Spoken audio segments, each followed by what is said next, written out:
You want to know what actually happened in Lyon on that June night in 1970? Then forget the final score for a second, because West Germany 3, England 2 doesn't come close to explaining it. This was a match where the reigning World Cup holders were 2 goals up, cruising, basically home and dry. And then in the space of 20 minutes, they lost everything. A tactical decision that's still argued about more than 50 years later. A goalkeeper who wasn't supposed to be playing. A header that barely even touched the ball and still ended up in the net.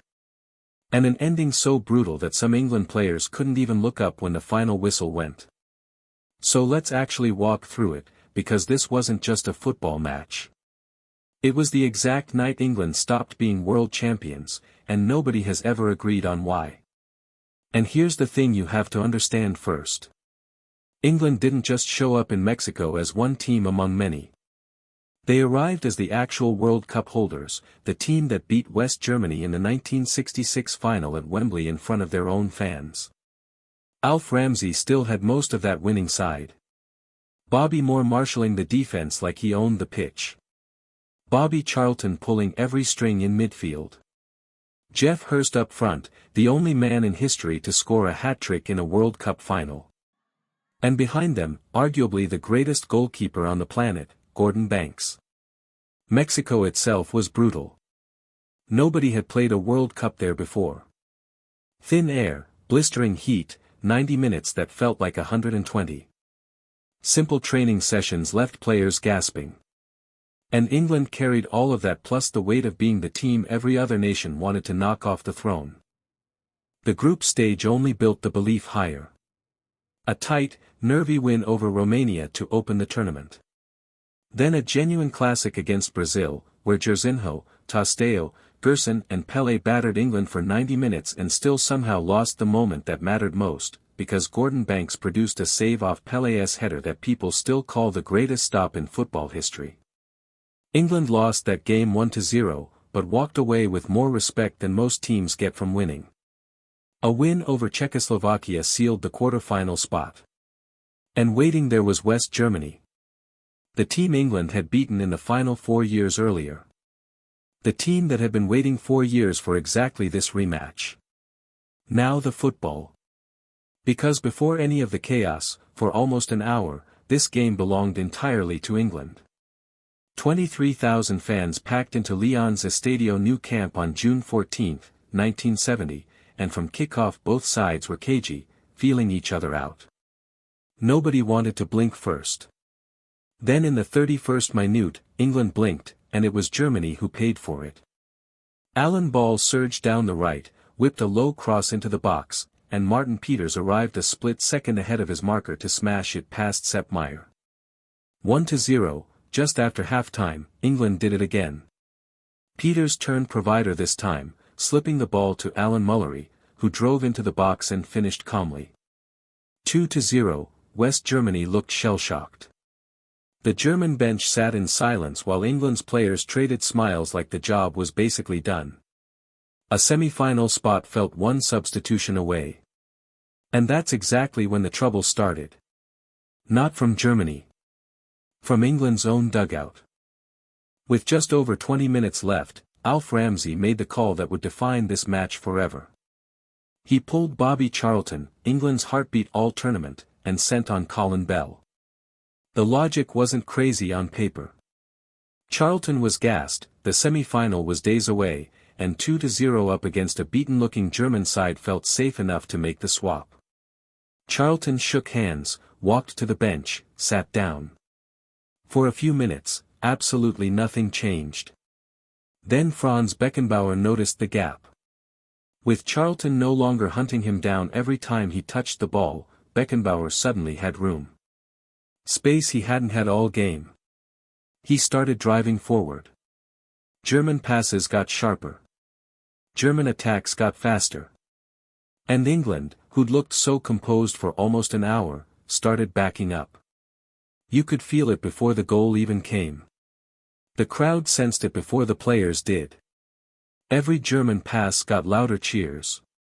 Every English clearance came straight back at them like the ball didn't want to leave. In the 68th minute, it broke. Beckenbauer picked the ball up outside the box, and instead of passing, he just kept running. Nobody stepped out to stop him. His low shot skidded past Peter Bonetti and rolled into the corner. 2-1, here's what you need to know about Bonetti, he wasn't even supposed to be playing. Gordon Banks, the man who denied Pelé himself days earlier, had gone down with food poisoning the night before and couldn't take the pitch. England's greatest safety net was suddenly missing, and it mattered more than anyone wanted to admit in the moment. Germany didn't celebrate the goal. They just sprinted back to the halfway line. They knew the match wasn't finished, and they were right, because England's calm evaporated instantly. Passes that had been routine all game started going astray. And then, with 8 minutes left, came the moment that still gets replayed more than anything else from that night. Karl-Heinz Schnellinger swung in a cross. Uwe Seeler, back to goal, surrounded by defenders, barely got a piece of it. A glancing touch, almost accidental. But the ball looped up, drifted over Bonetti, and dropped into the far corner. For 1 second, the entire stadium froze. Then it exploded.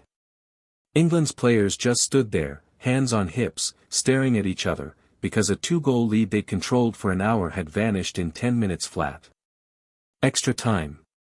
And this is where it got merciless, because West Germany had the one player nobody wants to face when the game's on a knife edge. Both sides were running on fumes. Beckenbauer kept probing. Seeler kept fighting for every second ball. England, so dominant an hour earlier, could barely string 3 passes together.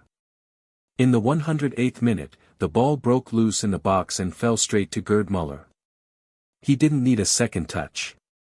He turned, struck it clean, and it was in the net before Bonetti could move.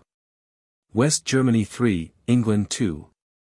For the first time all night, Germany were actually ahead. Müller sprinted off with both arms raised while England's players stood frozen, staring at the ground, already knowing what this meant. England threw everything forward in the minutes that remained. It didn't matter. The whistle went, and the world champions were finished. Not eliminated by a better team on the day necessarily. Eliminated by 20 minutes that nobody has ever stopped picking apart. Because here's why this match refuses to die. It's not one clean villain. It's a stack of decisions and moments that all point fingers at each other. Was it Ramsey's substitution that handed Beckenbauer the freedom he needed? Was it Gordon Banks' food poisoning, a goalkeeper swap that just happened to coincide with the 2 softest goals England conceded all tournament? Was it simply Gerd Müller being Gerd Müller, a striker who scored 10 goals in that tournament and made sure the biggest one came exactly when it mattered? Every single one of those theories has serious people backing it, and none of them cancel each other out. That's what makes this different from a normal defeat. There isn't one answer.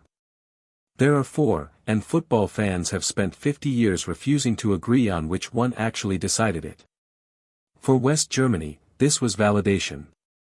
Proof that a team down 2 goals against the actual world champions could claw all the way back through sheer belief and finishing. Beckenbauer's surge, Seeler's freak header, Müller's ice-cold finish, that's the spine of German football folklore built in one single, brutal afternoon. It's the game German fans point to whenever anyone asks where their team's reputation for never staying down actually comes from. For England, it's the opposite kind of legend. The collapse that still stings more than 50 years later. Arrived in Mexico as champions, carrying the same core that had lifted the trophy at Wembley. Left having thrown away a 2-goal lead in one of the most dissected quarterfinals the World Cup has ever produced.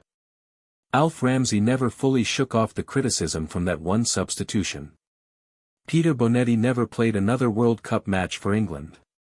That single evening in Lyon ended England's reign at the top of world football, and it kicked off an argument that's never actually been settled. Some matches just produce a winner. This one produced a debate that refuses to end. So tell me, was this West Germany producing one of the greatest comebacks the World Cup has ever seen, or England simply handing it to them with one bad decision on the touchline? Drop your verdict in the comments, because after 50 years, nobody's close to agreeing. And if you want more of these deep dives into the matches that actually built football history, make sure you're subscribed, because the next one's coming.